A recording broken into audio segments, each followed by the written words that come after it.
Land ownership and understanding our past history of doing for self is key to rebuilding wasted cities and making historical Black businesses districts great.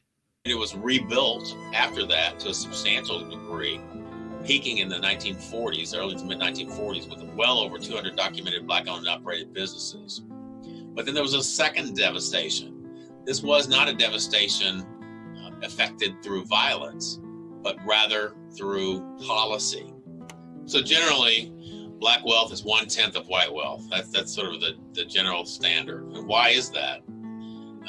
It's because the lack of the ability on part of African Americans to transfer wealth intergenerationally, because there are barriers to that. Among the barriers are these incidents, like the one in Tulsa, the massacre. It really obliterated Black wealth that would have otherwise transferred across generations. Joining us to discuss this is Brother Louis Ali. Greetings, brother. How you doing today? Peace and blessings, brother. Thank you so much for having me on this afternoon. Absolutely, brother. Thank you so much for joining us today. So from doing some research, I see that you are a landowner and business owner. Your company is a land development company, and you are a land literacy activist. So what is a land literacy activist? As land ownership is a basis for freedom and economic self-sufficiency, what advice do you give Blacks who want to become landowners? Well, we always start with thanking the Honorable Minister Louis Farrakhan for lifting up the name of the Most Honorable Elijah Muhammad and making the FOI class available to somebody like me down south. Mm-hmm. Land literacy is to be competent in developing your own land so that you can produce your own food, clothing, and shelter for yourself. So it has to do with competency. At one point in our development, the best skilled tradesmen were Black. Mm-hmm. We built everything. But after Brown versus the Board of Education in 1954, white people came back to Louisiana and Mississippi and Alabama and Georgia, and they were really angry. And they created what is called in Louisiana, the Contractors Board, where the Black skilled tradesman who was proficient at his skill was building all the houses, doing all the concrete, doing all of the infrastructure. They made it illegal for him to do it unless he had a contractor's license in 56. Wow. And so that meant that Black men had to go work for white companies, and they took their whole crew to work for white companies. See, this is one of the tricks to get us out of the skilled trades. Well, if you work on a job, then you can't train your young boys in the skilled trades, in the building trades. And you leave the next generation land illiterate, and you force them, you socially engineer them into dependency, so that even if somebody gives you some land, you don't quite know what to do with it anymore. Well, this was done by design. And I'm grateful that the Honorable Minister Louis Farrakhan has opened up the door to highlight it, and that now we're bringing young Black boys back into the skilled trades so that we can be free to do something for ourselves. Yes, sir. That's important. That's an interesting fact that you gave us. You said it was the Contractors Board of 1956. Is that what it was again? Yeah, they set up contractors boards. And so in order to be a contractor, whereas before you just had to have a skill, right? And you could go build houses, you could do the plumbing, you could do the electricity. Well, when they set up the board and put it in tricky language, many of the elders couldn't read or pass the contractor's test. Right. So that meant that the big white companies got the best skilled tradesmen. See, they socially engineer us out of it. And oftentimes when we think of a knowledge of self, we're thinking of reading history books and reading books. But part of the knowledge of self is knowing the legacy of your father and grandfathers and how they lived off the land and were self-sufficient, and how you take skills and trades from one generation to the next generation. And you know as well as I that Africans had a different perspective on death. Right. We believed in transition, meaning that all of the knowledge, wisdom, and understanding that I have, I put that knowledge and wisdom in the generation of young men coming behind me, and we get eternal life because they can perfect whatever I started. That's right. That's right. Yes, sir. You know, as a community activist, you have been involved in various forums, and town hall meetings discussing rebuilding Black communities and separation. So, when you say separation, what do you mean? What steps must we take to rebuild thriving communities and create generational wealth that pushes over to the next generation? Well, the first step is we need a man. Mm-hmm. I can't say how much that man, the Honorable Minister Louis Farrakhan, means to this movement. Mm-hmm. Let me say something about image. You know, image is how young Black boys have an imagination. Mm-hmm. And imagination is how we get a purpose and a will to do something and to be somebody special. And all of the masculine Black male images have just about been destroyed and so slandered that we don't pay any attention to them, except the Honorable Minister Louis Farrakhan. Mm-hmm. And so we want to separate so that we can do something for ourselves. We know that the land can produce something meaningful for us. Mm-hmm. And so in the Honorable Elijah Muhammad's economic blueprint and message to the Black man under economics, he says that the first step of economics is to separate yourself from the slave master. Right. We must begin to move into close proximity with one another, with people who have like minds and like ideas. Mm-hmm. When we pool our resources together, we're not just talking about cash. Really, cash is the smallest thing on the economic scale. It liquidates your economics. But there are three components. Mm-hmm. Number one, you need land. Number two, you need skilled labor or army. Anybody that's a skilled laborer can easily be militarized. You understand what I'm saying? Yes, sir. So you need land, labor, and a little bit of cash. Mm-hmm. And you need an area that you concentrate on. You start out by having think tank meetings where you talk about what it is your intentions are. Mm-hmm. Then you start strategically buying things in that area. The number one thing that young Black people, and we should be focusing on, is all around these historically Black colleges. That's where we should start at, because that's where the young minds are. If you can't take over financially, you take over culturally. Let me give you an example. Mm-hmm. When the so-called Mexicans come here, oftentimes they don't have any cash. What do they have? They have the muscle of their skilled trades. Right. They live in military style, where they might go get a house and live in there 8 or 10 deep, just bunkering down in what Black people used to do the same thing when we moved from the South to the North, called hotbeds. And they have a military mind, and they go on jobs and they get business. And if you have a skill, it won't take you long to get cash. Right. And so that's how you start it out. You start, I respect the gangbangers. I don't agree with some of the things they do in the gangs, but I respect what they're doing. But just imagine if we had a gang of skilled tradesmen. Absolutely. Bricklayers and plumbers and people who understood electricity and welding and truck driving. See, that's our game. And then we go into an area, you can get a lot of these buildings cheap. We've been buying them down here in Louisiana. Absolutely. And we can get together and refurbish them. The minister opened it up wide for us. We'll never be poor again because Minister Farrakhan taught us to do it. That's right. You know, as we are sitting here having this conversation, it really brought the question to mind, you know, why is it necessary for us to engage in conversations about making historical Black business and cultural districts great again? You know, how important is it that we understand our past history doing for self, i.e. owning stores, hotels, newspapers, and having Black teachers who taught trades? You know, the Honorable Elijah Muhammad, he opened up message to the Black man And he said, who is that mystery God? I was talking to a brother, and he told me about Black Wall Street, but we talk about it in such a superficial manner. Right. I asked him one question. I say, who built it? The conversation got quiet.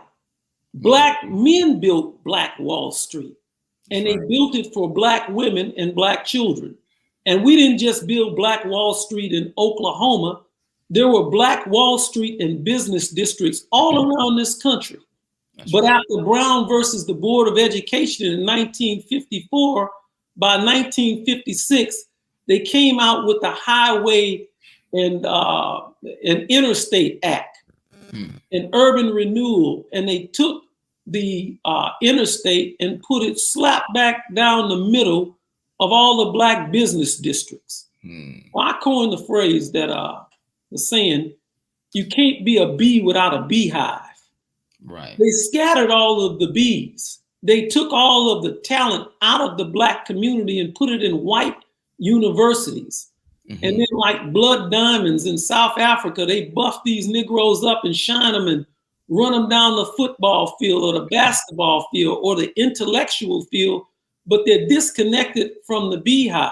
See, we have to create a Black business district, and it should work the same way the Kaaba works in Mecca. You can be a Muslim anywhere you want to, but you have to have Mecca to circumvent around. That's right. And the activities in the Black community have to circumvent around the Black business districts. That's See, right. if you talk about recycling the Black dollar, you can't recycle the Black dollar under integration. And the Honorable Elijah Muhammad taught us that integration was a hypocritical trick, and integration is a sin. And the wages of sin is death. But the gift of God is eternal life. And the only way we're going to have eternal life is we have to separate from God's enemy and start doing something practical for ourselves. If you will recall in the Bible, in Malachi, the 4th chapter, the 4th to the 6th verse, it said that Elijah would turn the hearts of the children back to their fathers. Well, that's what's missing. We don't know what our fathers done. We don't know what our uncles done. We don't know what they built. Men interpret love as respect. How can you be a man and we ain't built nothing? That's right. So the young people that they claim are disrespectful, in actuality, they're not disrespectful, they're practical. Until you can show your young people what we have built to advance them in the future, then we're being quite hypocritical to ask them to respect us. Well, it's something that we as older or the next generation have to do for the younger people, and they won't help us. And I don't, and I apologize for cutting you off here. And thank you for all that great information here. Just real quick, we only got about a minute left on this segment. Sure. How can we apply this law that the Honorable Minister Louis Farrakhan and the Honorable Elijah Muhammad taught us about? The first law of the universe is motion. How can we apply this law to redeveloping our communities? By remembering what the original sin is. The original sin is not marrying or being with a woman. The original sin is idleness. We are commanded to be in motion. We are commanded to do something for ourselves. And if you do something for yourself, God knows you will attract something to benefit self. That's the short answer. Thank you, my brother. I really do appreciate you coming on tonight with us and sharing that wonderful information. And I hope that you have a wonderful rest of your night. Thank you. Is it okay if I give out my information? Maybe they can go to www.growdirt.net. www.growdirt.net. Thank y'all so much for having me. Thank you, brother, for joining us tonight. Peace. Peace. Let us pause for announcements from our sponsors. When we return, Vernon Muhammad will be on to discuss the latest dip in cryptocurrency. We'll be right back. Be a part of the force that powers truth in journalism. Go to nnvnews.com/donate.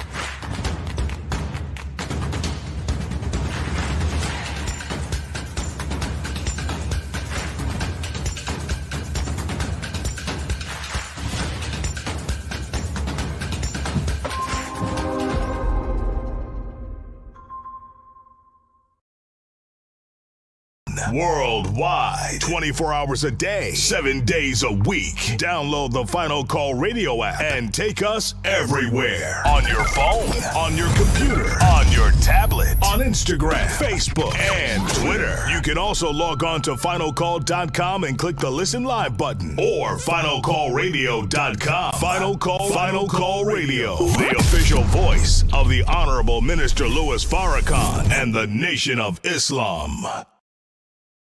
Please share your thoughts with us in the comment section below. Follow us on social media at NNV News, and please subscribe to our YouTube channel at National Network View. I am Anissa Muhammad with NNVnews.com.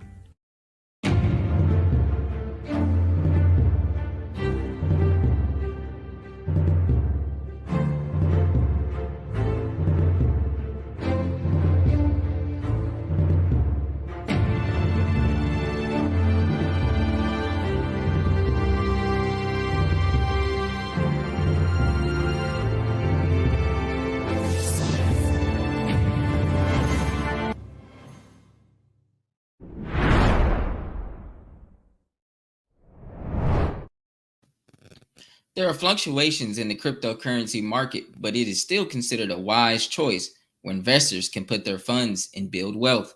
And you're talking about this, but I'm looking at this. I mean, 34% on it. I'm looking at the significant fall in the cryptocurrency. Bitcoin Elon Musk declared a top. Ether is down 40%. No, it's the Chinese. Saturday Night Live. It's the Chinese, Jim. Oh, well, it's the Chinese. Musk and China. They've tightened the restrictions that ban financial institutions and payment companies from providing services related to cryptocurrency. We've got to tell people here.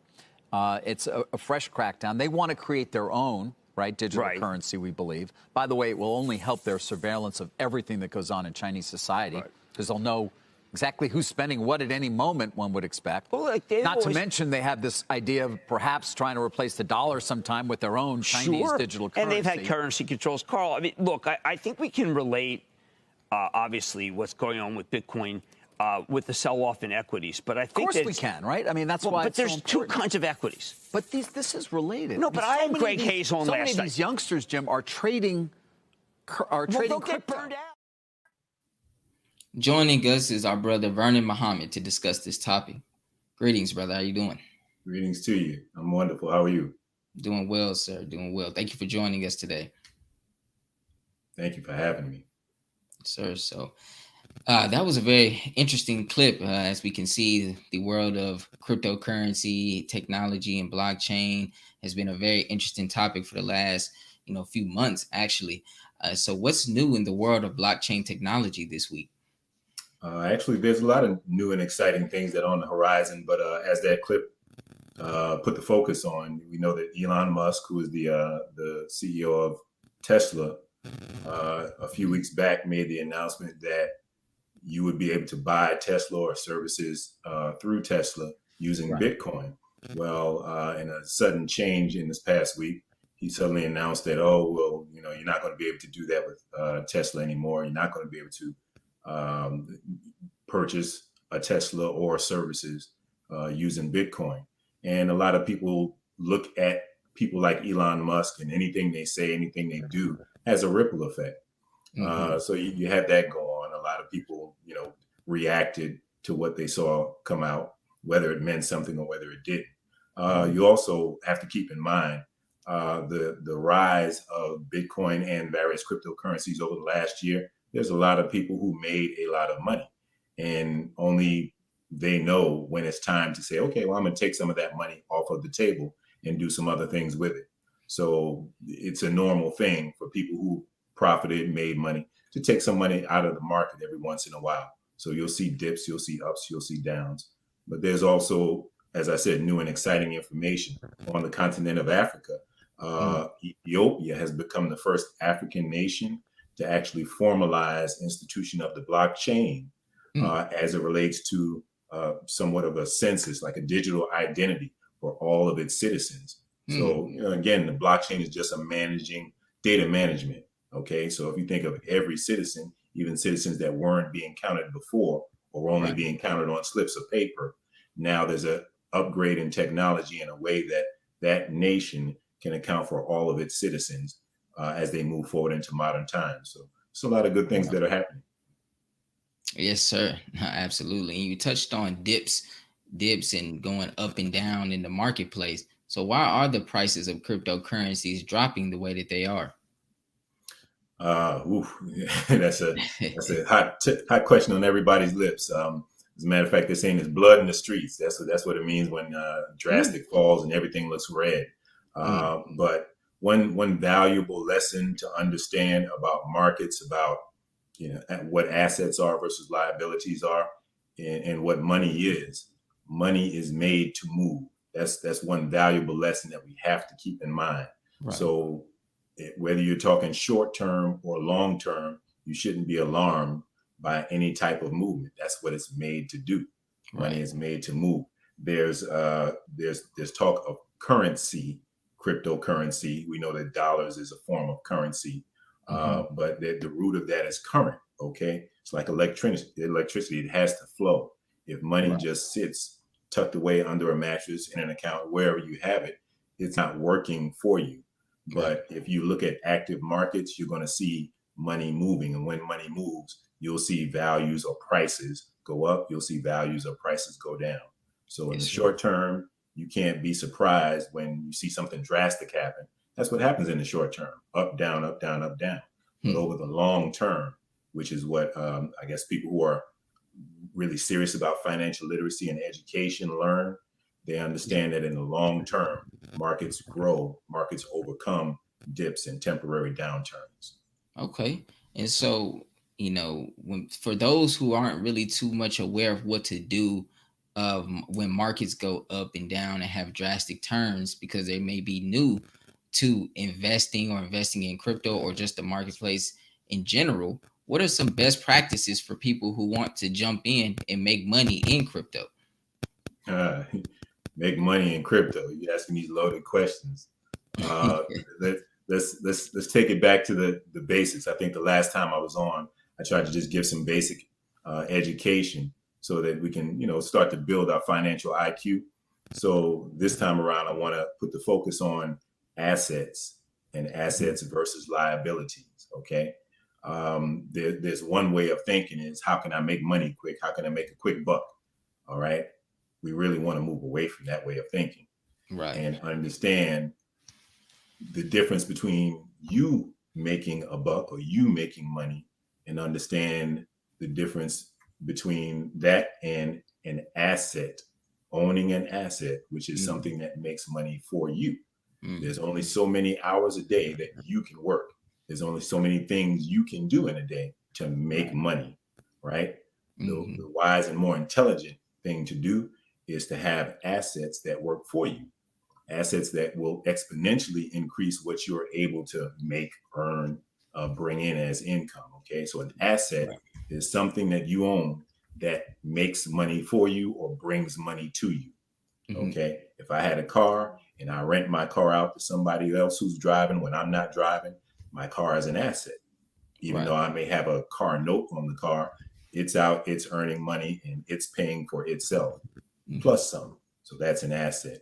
One of the things that we should do in this, especially in this environment, is learn the difference between an asset and a liability. A liability is something that just keeps money going out from you. Right.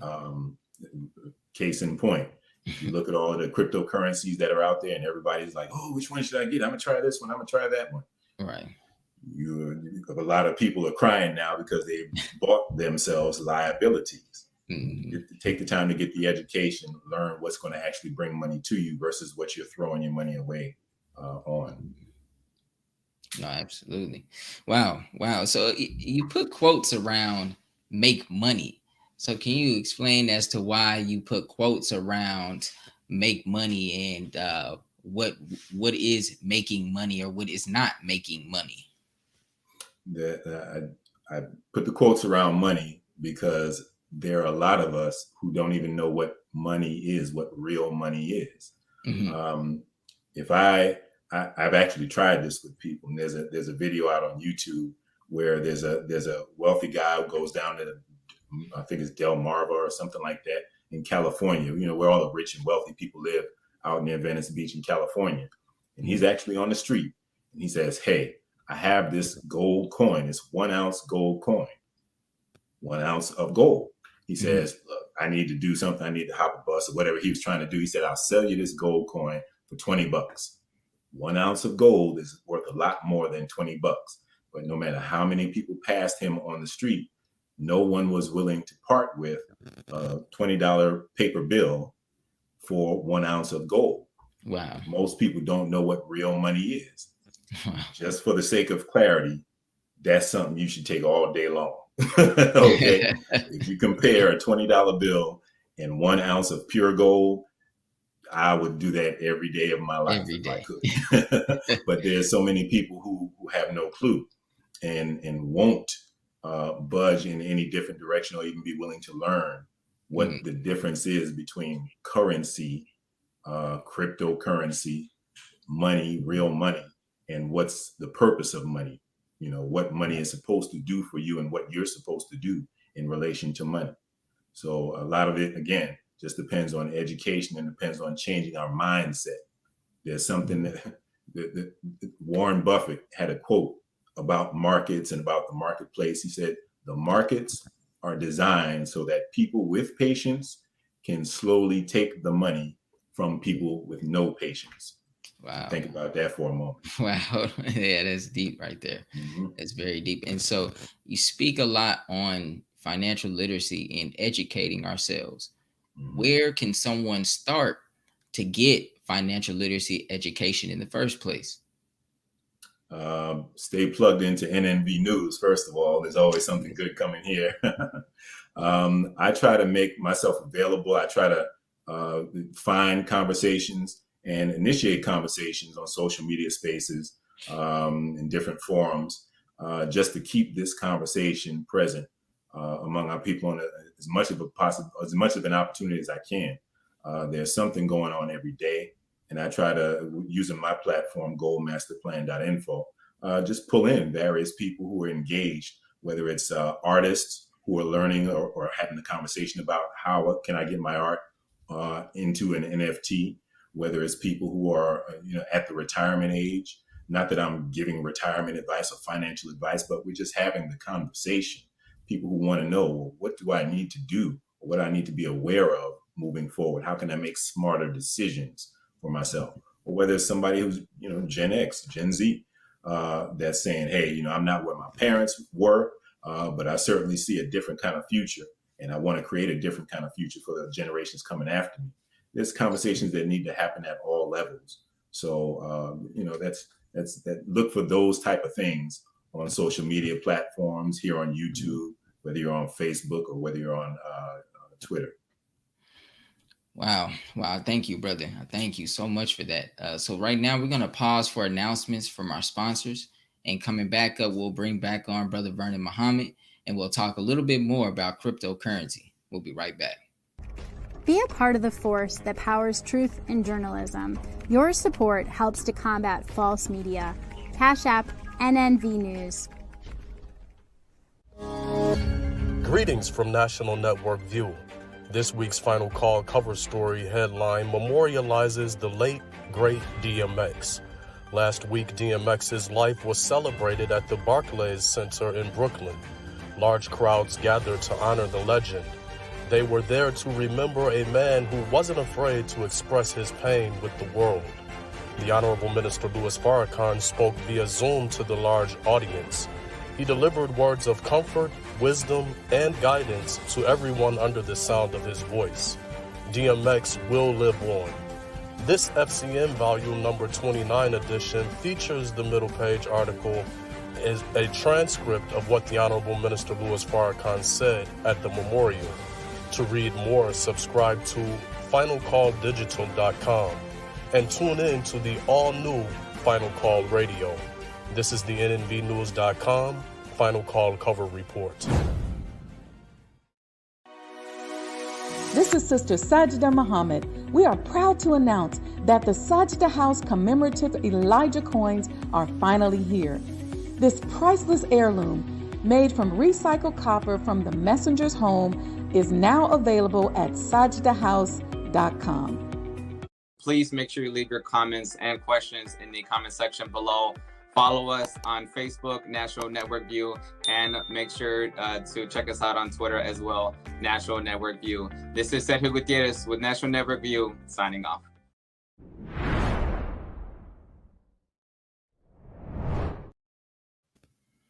Joining us once again to further this conversation about cryptocurrency is our brother Vernon Muhammad. Welcome back. Thank you. Yes, sir. So we were just leaving off on the question of educating themselves about, just financial literacy, cryptocurrency, etc. We know that you offer, a platform where you do give a lot of valuable information on cryptocurrency and financial literacy, etc. So where can people find you, whether it be on social media or whatever platform that you have, so they can continue to grow their knowledge of financial wealth? Thank you for that. My website is goldmasterplan.info, goldmasterplan.info.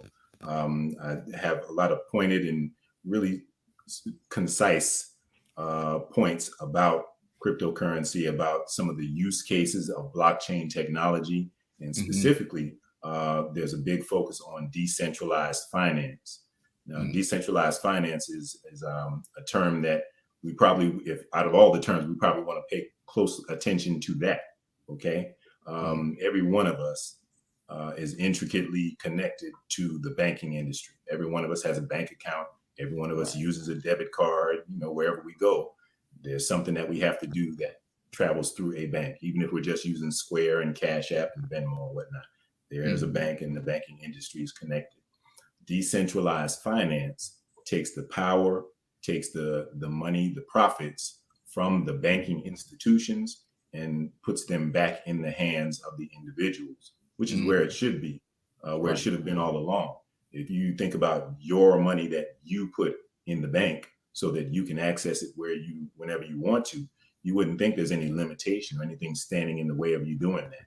But that's exactly what happens with these banking institutions. You don't have the power. The bank has the power. Well, there's a movement that has been started recently that says be your own bank. And on my website, goldmasterplan.info, and the particular blockchain that I'm talking about there, the G999 blockchain, is specifically organized around that movement. Be your own bank and put the power of finance back into the hands of the individuals through education. Yes, sir. Yes, sir. That's very important. You touched on the G99. Is the blockchain correct, or is the G7 the blockchain? G999 blockchain, G999 blockchain. G999 blockchain. Can you give us some more information on that? Even give us an update on how that's going. Absolutely. That's a project that is really going strong. And unlike a lot of the hype you hear about just cryptocurrencies, what cryptocurrency should I be looking at? The important thing to focus on is the technology that any particular crypto coin represents. Okay. Next to decentralized finance, drill blockchain technology into your head. You want to understand and learn more about blockchain technology. I just highlighted how Ethiopia is implementing blockchain technology. I didn't say anything about a particular coin. I just talked about the use of that technology. As technology grows and becomes more useful, you can do more things with it. Whatever represents the coin that represents that technology is what becomes a store of value. So the G999 project is got its focus on telecommunications. Every one of us has a cell phone. Every one of us right now, we're using telecommunications. We're interacting and communicating through the internet.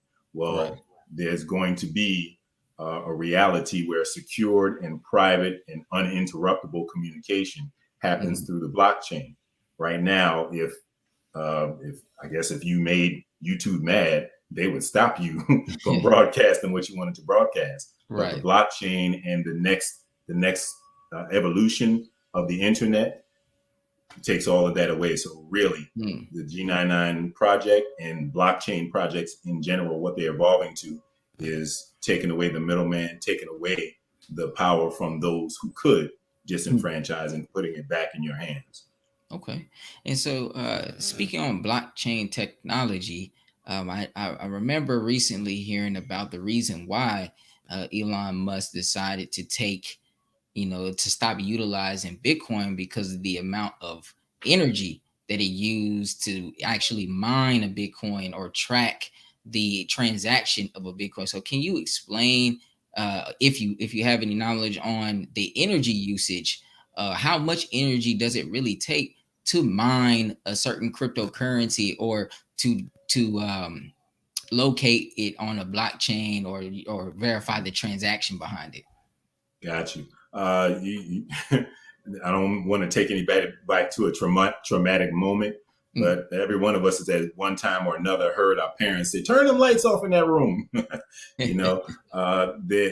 Imagine your computer, whatever your computer or your laptop is plugged in, and then imagine what's called a supercomputer, also known as a mining rig, a supercomputer. Multiple CPUs running multiple hard drives, phenomenal amounts of memory, all of that sucking power, just so it can process information, process incredibly complex equations. And if it comes up with the right answer to this complex equation, it makes a Bitcoin, a valid Bitcoin it makes a valid block on the blockchain, I should say. And the reward for that computer actually making a block on the blockchain is it gets rewarded a Bitcoin. That's how Bitcoins are made.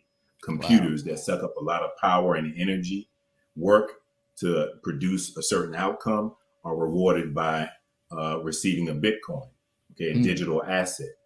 That whole way of doing things is changing. So the blockchain is going from that way, what's called proof of work, the way that a cryptocurrency is mined or minted into existence. It's moving from that to what's called a proof of stake, where you have individual nodes, whether it's a laptop like you're on or like I'm on, or a much smaller computer that doesn't take up as much energy, doesn't jack up the light bill like mining rigs do.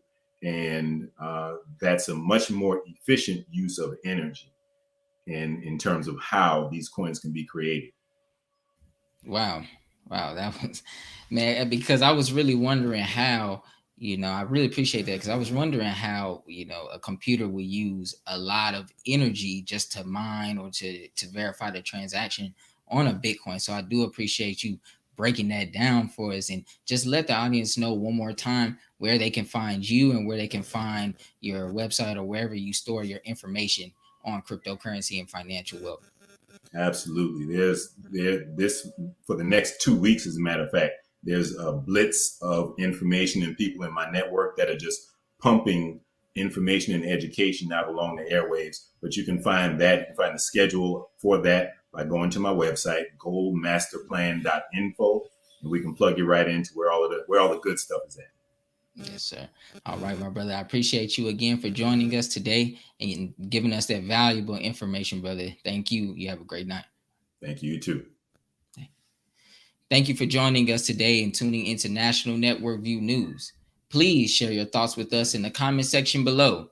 Follow us on social media at NNV News, and please subscribe to our YouTube channel, NNV News. This is Tariq X with National Network View News. I wish you all peace, blessings, and well-being. Good night. Be a part of the force that powers truth in journalism. Go to nnvnews.com/donate.